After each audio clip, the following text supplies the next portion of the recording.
Hey everyone, so I want to finish up with the inclined planes, doing a few more problems that were a little bit on the trickier side, that required a little bit more work. So we'll just jump right into it. There shouldn't be that many. I think there's 4 or 5 questions, so hopefully this should be a little bit on the shorter end. So here's the first one. Pause video, work itself. I'm going to go over in a second. All right, so this one has a lot of information. There's no diagram. Realistically, I probably should draw an FBD. I could sketch one up really quick. Unfortunately, I didn't have any space to do it when I was trying to solve it. So we know that we have a perpendicular force, a normal force, a parallel force, and the force of friction. So these are the forces acting on my object. Now, I can't find much information. Based off of the weight, I can find these three forces. The only thing I know is that the friction has to be greater than F parallel, but I don't know how much. So what that means is my first step should be to find the acceleration. Um, because they're giving me speed and distance, I can use this equation, the timeless equation, to find that acceleration. So v squared equals v naught squared plus 2ad.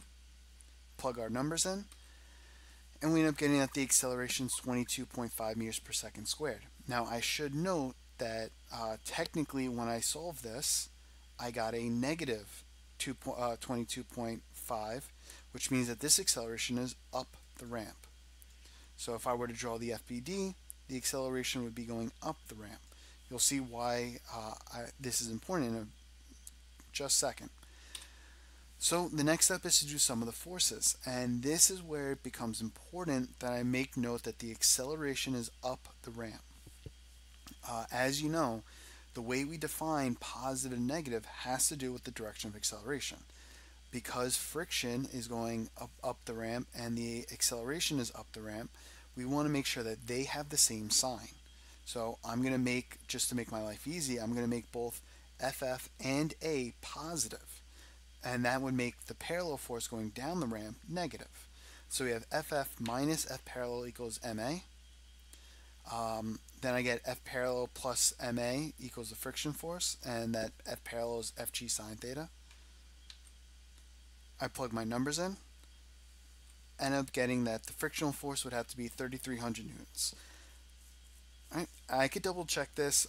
First, it makes sense that I should be greater than the parallel force bringing me down the ramp, because of the fact that, in order to slow it down, the frictional force has to be greater than the parallel force, and because of that acceleration, I have to be greater by whatever that net force is of ma. One thing I want to point out about the upcoming questions, a lot of the questions you're going to notice that I kind of go a, what looks like a much rougher solution, very similar to the last question in the last video, where I don't put in the numbers right away. I'm going to try to solve it algebraically. Like I said, I try to do this to show very certain relationships. So just keep in mind that if you're doing a completely different method than I am, but you got the same answer, that's perfectly fine, as long as you're following similar steps that I am. All right. Here's the next one. Pause the video, work itself. I'm going to go in a second. Alright, so now we have the block that's on top of the incline, and we want to know what its final speed is at the bottom. It's starting from rest.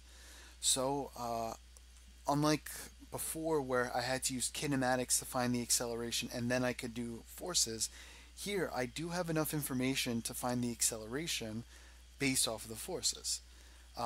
Because it's frictionless, I know that the net force is going to be that parallel force bringing me down the ramp.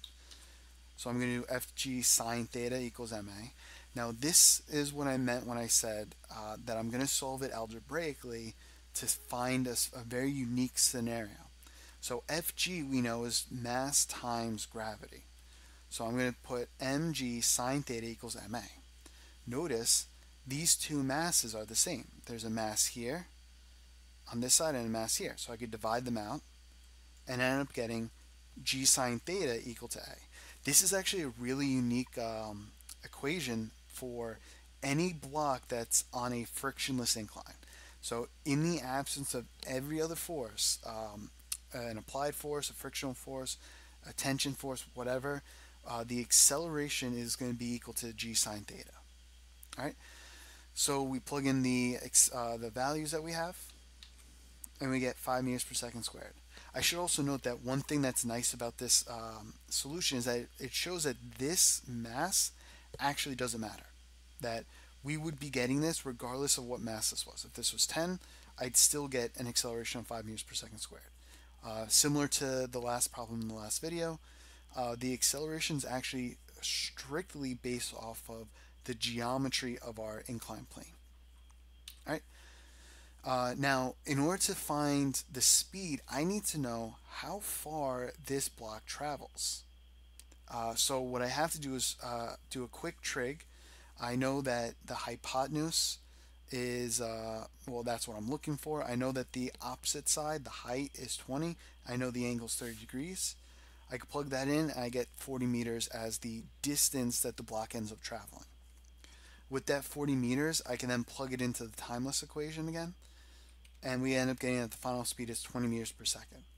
Like I said, ironically, this is probably the exact, I think it's exactly the opposite of question 42. So, same thing. Here's the next question. Pause the video, work itself, and we'll go in a second. Alright, so once again, they want us to find the acceleration of the block. I'm going to have a very similar setup to what I did from the last one. Frictionless, so the net force is just the parallel force. Fg sine theta equals ma. I can go straight to A equals g sine theta because, again, I know that the mass is going to drop out. But here is where it gets a little bit different. So again, trying to solve it in slightly different ways. We know from before that SOHCAHTOA sine theta equals the opposite side divided by hypotenuse. Now, most likely, you probably use these numbers, the 50 and the 30, to find what the theta is. But because I'm going to multiply g by sine theta anyway, I could actually just plug in opposite over hypotenuse in for sine theta. It's something that you can keep in mind. In fact, a lot of the AP questions will try to take advantage of this, where they'll give you really nice numbers for the hypotenuse and opposite sides or the adjacent sides, so that if you ever are doing sine or cosine or tangent, that instead of finding what the angle is, you could do this. A lot of that comes from the fact that the original AP tests, AP Physics B and AP Physics C, they don't allow you to use a calculator on the multiple choice. And while that seems like it's crazy, they do it they do set up the question so that you don't need a calculator. In particular, they choose angles that will be really nice. So, for example, 30 degrees for sine or 60 degrees cosine. Or they'll do something like this, where instead of giving you an angle, they'll give you, the sides of the triangle that you can use to find sine, cosine, tangent. So, just something to keep in mind. It kind of really simplifies the problem. I know it doesn't seem like it does, but it actually, makes the setup really nice, that, we don't even need the angles anymore. Now we, again, need the geometry and 10. When you do all that, you end up getting that the acceleration is 6 meters per second squared. Alright, and then I think this will be the last one. So pause video, work itself, I'll go over in a second. Alright, so right off the bat, you should notice that we're going a little crazy with this inclined plane. We attach it to a rope attached to something hanging. This is essentially the modified Atwood machine, except instead of having it flat on a surface, we now have it on an incline. As I mentioned, I can combine modified Atwoods from the previous topics of multi-masses and inclined planes very easily. In fact, one of the other things I could do is put this block on an incline. So what I'm going to have to do is make sure that I'm incorporating both processes, the stuff about the inclined planes and the stuff about multi-masses. So for example, what I would do for the inclined plane part is when I draw my FBDs, my forces, I have tension going up the ramp, I have the normal force doing this way, I have the parallel force, and I have the perpendicular force. And then for this one, I know that there's tension going up and the force of gravity pulling it down. I'm going to call that FGM. So what I know is now that I have the FBD, which was really kind of the inclined plane stuff, I can now use the setup that I did for multi-masses. I'm looking for, well, they mentioned the acceleration of the system. So most likely what I want to do is look at this as one whole system. You could get away with looking at it individually, but honestly, I've done it. It's a lot more work. This one's the simpler case. So treat it like a system. I look at all the forces acting on this. This one's acting up the accelerating up the ramp, and this one's accelerating down the ramp. So I add up all the forces, making sure every force in the direction of acceleration is positive and everything in the opposite is negative. So we get FGM pulling down minus the FT pulling up plus the FT pulling along the incline, F parallel going down the incline, and that's going to be equal to the sum of the masses times acceleration. Moving things around, or actually I should say simplifying, dropping this FT part, we get this FGM minus, we know that the parallel force is FGM little m sine theta. So again, that's pretty much the extent of the inclined plane setup. From here, it's just algebra. It's solving as a multi-mass setup. So I'm going to plug in capital MG for FGM and little mg for FG little m. Then what I can do, since right now I don't know what little m is, that's what I'm looking for. I have a little m here and a little m here. So what I'm going to want to do is I'm going to want to distribute the A to both of these masses. And then I want to get all the terms that have the little m to one side. So I move the big M A to the right, to the left. So I get capital MG minus capital MA. On the right hand side, I can add the mg sine theta over to get little mg sine theta plus little ma. I can pull an m out from both terms, and now we can see that if when I go to solve for m, I'm going to want to take this term and divide it over to the other side. I'm also going to pull out the m from the term, so I get g minus a.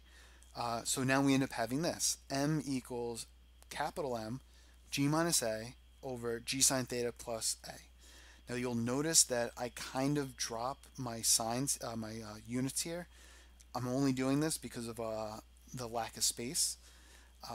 But this should be kilograms, and all these should be meters per second squared, and a degree symbol here. But I plug all this stuff in, all the numbers that they give us, and I get that the small mass is 2.93 kilograms. If I wanted to, I could double check that this makes sense by just, again, plugging this in originally, find the forces, find the net force, bada bing, bada boom. And that's pretty much it. Like I said, after seeing that one problem, I wanted to show that there's a bunch of different ways that I can now set up inclined plane problems to make them a little bit more complex and incorporate it with the multi-mass setup. For the most part, inclined planes by themselves are not really that difficult, but they can be used in ways to make other questions more difficult now. Now I can do it to spice up all those modified Atwood machines. As you can see here we have two masses on different inclines. Here we have pretty much two different multi-mass setups where we have one block hanging, one block on a incline, but it's also on top of another block. We have these two blocks separated, which honestly, despite the way that it looks, is really can be simplified to this setup and then separated afterwards. Then we have this. So there's a bunch of different ways I can set up these problems, again, to make it a little bit more tricky. But again, the methods and the steps that we've done in the multi-mass system unit or topic doesn't change. We still approach it the exact same way. The only difference is that we just have to be a little bit more careful with the way that we assign the forces, because now instead of having an FG force, there's an F parallel and an F perpendicular force. But besides that, everything else is pretty much the same, and you'll notice when you do some of the problems that it just becomes a little longer. I will point out that you probably won't see that many complex inclined planes like this. All right. If you have any questions, feel free to let me know. Otherwise, good luck and have a great day.